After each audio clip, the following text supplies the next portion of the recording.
नमस्कार दोस्तों। जय श्री राम, जय सीताराम, जय जय हनुमान जय। बागेश्वर धाम सरकार आपके घर का हल्दी का डिब्बा आपकी तिजोरी में नोटों की गड्डियां भर सकता है और आपको इतना दौलतमंद बना सकता है कि आपसे आपकी दौलत संभाले नहीं संभलेगी। जानना चाहते हैं क्यों?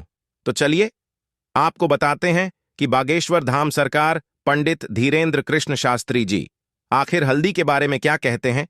इसके अलावा आपको यह भी बताने वाले हैं कि आखिर गुरु जी ने हल्दी के डिब्बे में कौन सी एक चीज डालने के लिए कहा, जिसके बाद आप अपनी जिंदगी भर की परेशानियों से निजात पा सकते हैं और धन दौलत से मालामाल हो सकते हैं। तो हमारे गुरु जी का कहना है कि आपके घर का हल्दी का डिब्बा यह तय करता है कि माता लक्ष्मी आप पर कितनी कृपा करेंगी, क्योंकि हिंदू धर्म शास्त्रों में हल्दी को माता लक्ष्मी और नारायण का प्रतीक माना जाता है। तो क्या आपके घर में भी हल्दी का इस्तेमाल नियमित तौर पर किया जाता है और आप भी अपनी रसोई घर में हल्दी के डिब्बे को हमेशा भरा हुआ रखते हैं? कहीं आप अपने हल्दी के डिब्बे में झूठे हाथ तो नहीं डाल देते और कहीं आपका हल्दी का डिब्बा कभी खाली तो नहीं रहता, क्योंकि आपकी एक छोटी सी लापरवाही आपकी जिंदगी में कई बड़ी मुश्किलों को न्योता दे सकती है और आपके घर से माता लक्ष्मी और नारायण हमेशा के लिए नाराज होकर किनारा कर सकते हैं। तो अगर आप भी जानना चाहते हैं कि हल्दी के डिब्बे के साथ हमें कौन सी सावधानियां रखनी चाहिए और हल्दी के डिब्बे में कौन सी चीज डालकर रखने से हम दौलतमंद बन सकते हैं, तो वीडियो को पूरा जरूर देखिएगा दोस्तों। स्वागत है आपका द शास्त्र सागर चैनल पर। आगे बढ़ने से पहले वीडियो को लाइक जरूर कर दें, जिससे कि श्री बागेश्वर बालाजी की कृपा आप पर सदैव बनी रहे।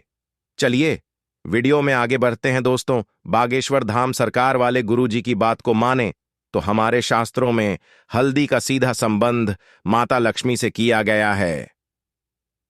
आप लोगों ने सुना होगा कि महादेव पर कभी भी हल्दी और नारियल अर्पित नहीं किया जाता, क्योंकि यह दोनों चीजें साक्षात माता लक्ष्मी का स्वरूप मानी जाती है और इसीलिए नारायण को बेहद ही प्रिय होती है और इसीलिए महादेव पर अर्पित नहीं की जाती। साथ ही हिंदू धर्म में धार्मिक कार्यों के दौरान और त्योहारों पर भी हल्दी से विशेष रूप से पूजा की जाती है और माता लक्ष्मी का स्वरूप मानकर नारायण पर हल्दी अर्पित की जाती है, ताकि नारायण हमसे प्रसन्न रह सके।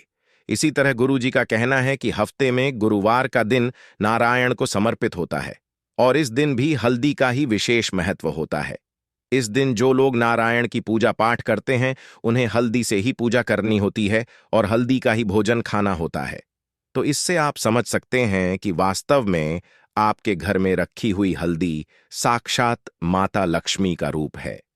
ऐसे में गुरु जी का कहना है कि जो भी महिलाएं नियमित तौर पर अपने घर में हल्दी डालकर भोजन पकाती है, ऐसे घर के लोगों का न केवल स्वास्थ्य ठीक रहता है बल्कि मानसिक रूप से भी ऐसे घर के लोग स्वस्थ रहते हैं, क्योंकि आयुर्वेद में भी हल्दी को सबसे अच्छा एंटीऑक्सीडेंट माना गया है।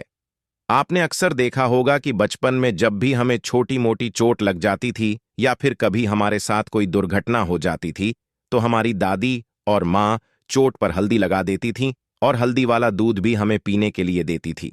और साइंस में तो यह भी कहा जाता है कि जो लोग अपने त्वचा के रंग को साफ करना चाहते हैं उन्हें भी नियमित तौर पर दूध में हल्दी डालकर पीना चाहिए। इससे उनके शरीर में मेलानिन कम रिलीज होता है और मिल इनकम रिलीज होने की वजह से अपने आप उनका रंग गोरा होने लग जाता है। तो शायद अब आप समझ गए होंगे कि हल्दी न केवल हमारे जीवन में हमारे भाग्य के लिए जरूरी है बल्कि हमारी सेहत के लिए भी कितनी जरूरी है। ऐसे में हमारे बागेश्वर बाबा का कहना है कि अगर आप माता लक्ष्मी को प्रसन्न रखना चाहते हैं, विष्णु भगवान को खुश करना चाहते हैं, उनसे आशीर्वाद पाना चाहते हैं और सदैव के लिए माता लक्ष्मी और नारायण को अपने घर में विराजमान रखना चाहते हैं, तो आपको आपके घर में हल्दी के कुछ विशेष प्रयोग भी करने चाहिए और हल्दी के डिब्बे के साथ खास सावधानियां बरतनी चाहिए। इसी के साथ महिलाओं को यह ध्यान रखना चाहिए कि आपके घर में हल्दी का डिब्बा कभी भी खाली ना हो, क्योंकि हल्दी का डिब्बा खाली होना माता लक्ष्मी की हानि के बराबर है। इसीलिए जब भी आपके डिब्बे में हल्दी खत्म होने वाली हो, उससे पहले ही आप अपने घर में हल्दी लाकर उस डिब्बे को वापस भर ले। इसी के साथ गुरुजी का कहना है कि कई बार देखा जाता है कि हम जिस डिब्बे से रसोई घर में खाना पकाते हैं उसी डिब्बे में से हल्दी लेकर पूजा में भी इस्तेमाल कर लेते हैं। एक तरीके से देखा जाए तो यह साक्षात माता लक्ष्मी का अपमान माना जाता है।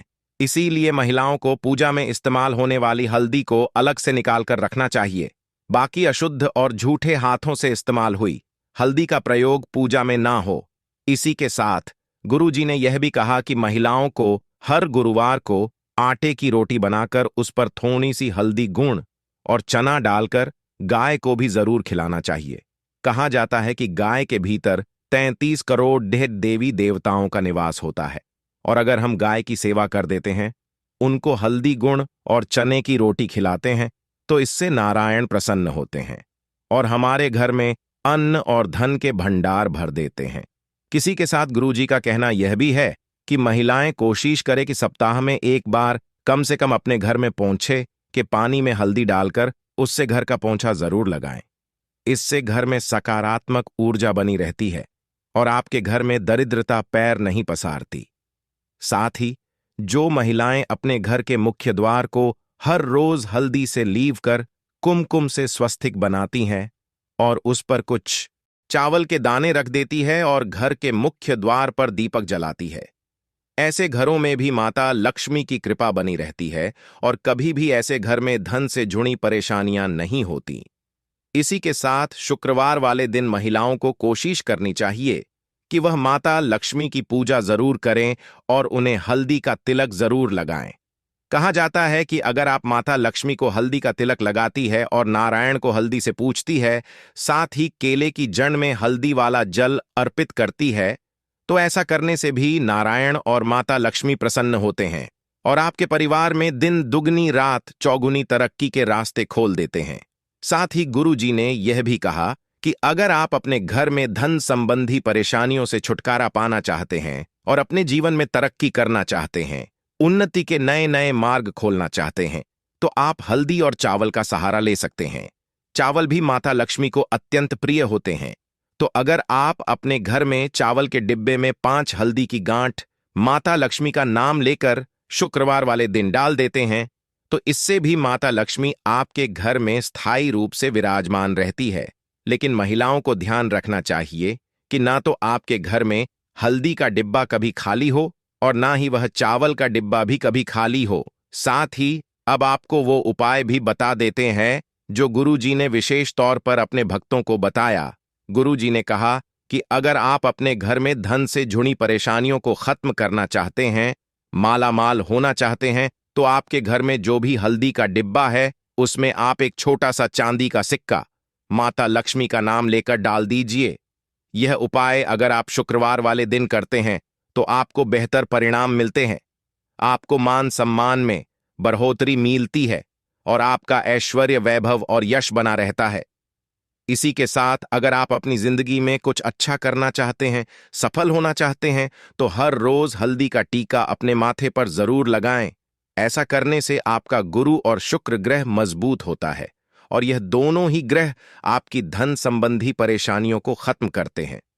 इसी के साथ अगर आप अपने घर की तिजोरी में बरकत बनाना चाहती हैं, तो शुक्रवार वाले दिन हल्दी से माता लक्ष्मी की पूजा करें, उन्हें पीले रंग की खीर का भोग लगाएं। उसके बाद उसी हल्दी को लेकर अपनी तिजोरी पर स्वास्तिक बना लें। ऐसा करने से माता लक्ष्मी की साक्षात कृपा आपकी तिजोरी पर होगी और आपका धन बेफिजूल में खर्च नहीं होगा। साथ ही बचत और बरकत के रास्ते भी खुलने लगेंगे। इसके बाद गुरुजी ने यह भी कहा कि अगर आपके घर में नकारात्मक ऊर्जा का वास रहता है या आपको ऐसा लगता है कि आपके घर में दरिद्रता आ गई है, तो गुरुवार वाले दिन आप हल्दी से विष्णु भगवान की पूजा करें। उसके बाद हल्दी से अपने मुख्य दरवाजे के दोनों तरफ स्वास्तिक बना दें और यह नियम आप प्रत्येक गुरुवार को जरूर करें। ऐसा करने से आपके घर में सकारात्मक ऊर्जा का वास रहेगा। साथ ही अगर आप जल में थोड़ी सी हल्दी डालकर तुलसी में अर्पित करते हैं, जो भी आपके जीवन में धन के नए नए रास्ते खुलने लगेंगे और आपकी तरक्की में लगातार बढ़ोतरी होती रहेंगी। तो दोस्तों, यह थे हल्दी के कुछ खास उपाय जो गुरुजी ने अपने भक्तों को बताएं। उम्मीद करते हैं कि गुरुजी के बताई हुई ये बातें आपको जरूर पसंद आई होगी। अगर आपको यह वीडियो अच्छी लगी हो तो चैनल को सब्सक्राइब करके वीडियो को लाइक और कमेंट बॉक्स में जय श्री राम, जय बागेश्वर धाम सरकार, जय हनुमान, जय सीताराम जरूर लिखें और इसे ज्यादा से ज्यादा शेयर करके बाकी लोगों तक भी पहुंचाए। तो मिलते हैं अगली वीडियो में, तब तक आप अपना ध्यान रखें, स्वस्थ रहें, सुरक्षित रहें। धन्यवाद।